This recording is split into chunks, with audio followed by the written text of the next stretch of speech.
The last film DreamWorks released in 2010 was Megamind, which might be their best film yet.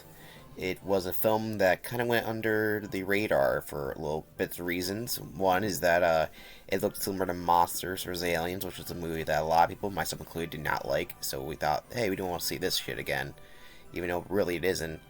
And two, another film, similar concept, came out around the same time that I guess a lot of people thought was fresher or some bullshit like that, but it wasn't. That was Despicable Me, which is not that great. And the first movie's okay, the rest are shit. So Megamind's about this blue baby who ends up in prison. I mean, isn't that great? So yes, Megamind is literally, straight from birth, a prison bird, which is kind of funny, actually. What a great life to start out with. And his rival starts off in a nice home. He's like, hey, I want to be friends with these kids, but they don't accept. So fitting in wasn't really an option. So at this young age of looking really kind of weird, actually, and uncanny, Megamind decides that he's going to become a villain, since everyone already sees him as a villain, so might as well fully embrace it. And that's the beginning of Megamind. So yeah, the whole gist of the movie is there's these two guys, and they fight for a whole while. They go for this whole stick, and the good always beats the bad. And that's how it all is in this universe. Or so it was. We're then introduced to these characters. The reporter named Roxanne Ritchie, who's a main character, and this guy named Hal, who is a total simp over her. Like, the biggest simp in the universe. Be watching like a dingo watches a human baby.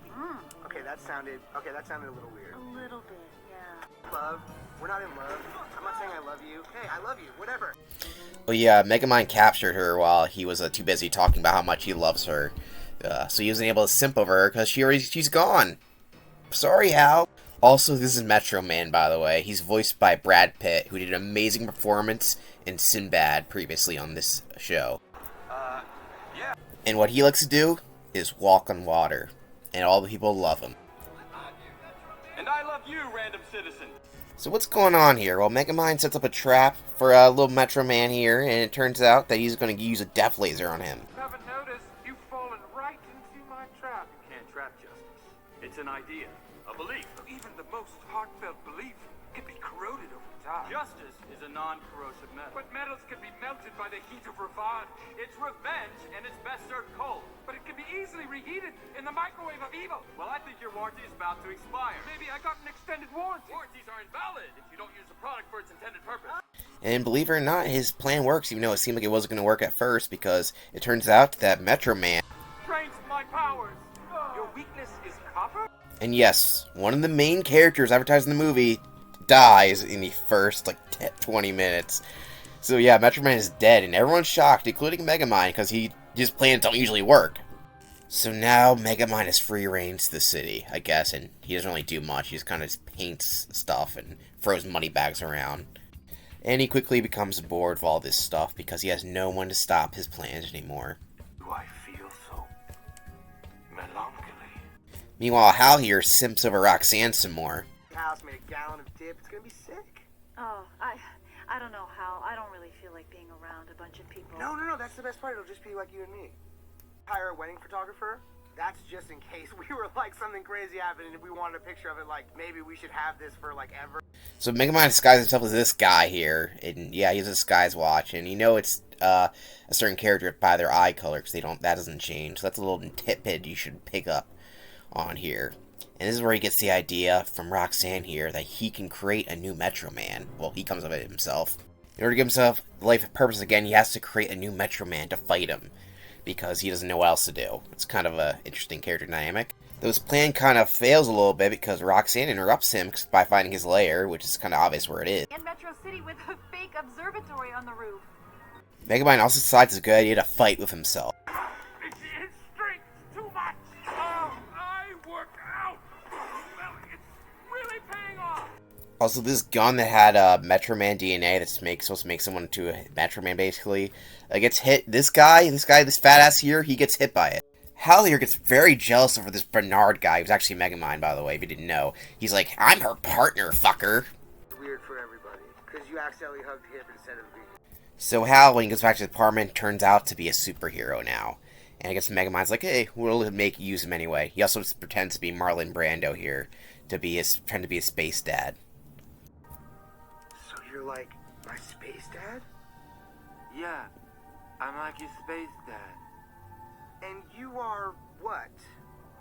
I'm your space stepmom. So they train him to be the superhero known as Titan by using Donkey Kong related things. And meanwhile, Megamind has been secretly catfishing Roxanne here by going on secret dates with her as Bernard. She doesn't know that's Megamind. So Megamind gets in a fight with his minion here. By the way, yeah, his character's name is Minion. And there's another movie from this era that also had a similar premise about a villain turning good that also has characters named Minion. Isn't that great? Well, they're called the Minions, but you know, this Minion's way better than Minion. He's based off Robot Monster from that great movie, Robot Monster. And yeah, Megamind's like, I don't know if I want to be a bad guy anymore. And this shocks a little Minion here who doesn't like that. Also, Titan thinks it's a good idea to kidnap Roxanne because for some reason he thinks this will make her fall in love with him, but obviously it doesn't work. Hal, this isn't right. And listen You're to me, supposed Hal. to be with me. I'm trying to warn you. Hal? It's Titan. It's Titan, not Hal. So Megamind finally makes it to first base, but his disguise is immediately blown. Where were we? So obviously Roxanne breaks up immediately with Megamind because, you know, it was never going to work out.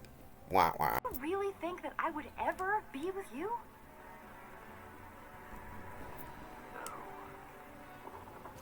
So Megamind goes out to fight the new hero because he has nothing else better to do. The hero thing won't work because he can't change who he is. So he's going to fight Titan here. But he ends up waiting for him way too long. He kind of has been waiting quite a bit. It turns out Titan's been too busy playing video games. It looks like he's playing Tetris there or something like that. Or what even is that game? What is it? And he has a really crazy idea that he doesn't want to be a hero. He wants to be a villain. With my power and your big-headedness, we could rule the city. You want to team up? Even drew up some new costume designs, see? Costume design? You be the brain, so you get a little brain wearing glasses on your costume or something. And since I'm the cool one, I'd have like 2 tanks sword fighting. I can't believe you. All your gifts, all your powers, and you squander them for your own personal gain. So Megamind wants him to fight him, so he basically says that I cucked you, motherfucker. Also, the intellectual dweeb dating Roxanne. Yeah. And we were scooping up a storm. Whoa, whoa. So they do fight, but Titan actually ends up being the shit on Megamind because he has a super amount of power. And, you know, Metro Man always went soft on Megamind, but here, Titan doesn't give a shit. He wants to kill him. This was the space stepmom. You lied to her. So Megamind tries using the fail-safe on Titan here, but it actually doesn't work because it turns out that he actually doesn't have a weakness to copper. Thank you. Titan has freed us. Oh, I wouldn't say free. More like under new management. So Megamind makes a meme face when he's trying to go on Roxanne's store because he needs her help to find out information about Metro Man because he didn't know everything about him. They go to his base, his secret base, where it turns out that he is alive and has a beard. So it turns out that Metro Man got a little bored of the hero gig, and when he uses super speed, which you actually can see when you first see the scene, there's a little flash that happens, which is actually pretty neat. He decides that, I don't know if I want to be this. I mean, I didn't have a choice to be like this. Maybe I want to be doing something else. And what he wants to do is kind of dumb. And Music Man was born. Music Man? That way I can keep my logo. You're horrible. Granted, you have talent. So Metro Man doesn't want to help because he's like, I'm done with that bullshit, but hey, maybe you can do it. And Megamind's like, no, I don't. I'm going to go to jail. Quite literally, he goes back to jail. So Roxanne thinks that she can stop Titan, but, you know, it's kind of obviously not going to happen. So, of course, Megamind knows about this. He decides that I'm going to leave prison just after going into prison. You're so naive, Roxy. You see the good in everybody, even when it's not there. You're living a fantasy. There is no Easter Bunny, there is no Tooth Fairy, and there is no Queen of England. So Megamind saves Roxanne, obviously. And, yeah, Titan throws this giant-ass building at them. And then we get another meme where Titan kicks a bus. And it's about to hit her. Oh, shit! And then Metro Man comes back. And he lets out a fart, too. You know what's good for you, Titan. You'll stay out of Metrocity. You got it. For good. But that actually isn't Metro Man. Joke's on you. Metro Man had a beard, remember? He's Music Man now. He's not Metro Man. It turns out that Metro Man the whole time was none other than Megamind. Sneaky, sis. But there's only one person I know who calls this town Metrocity.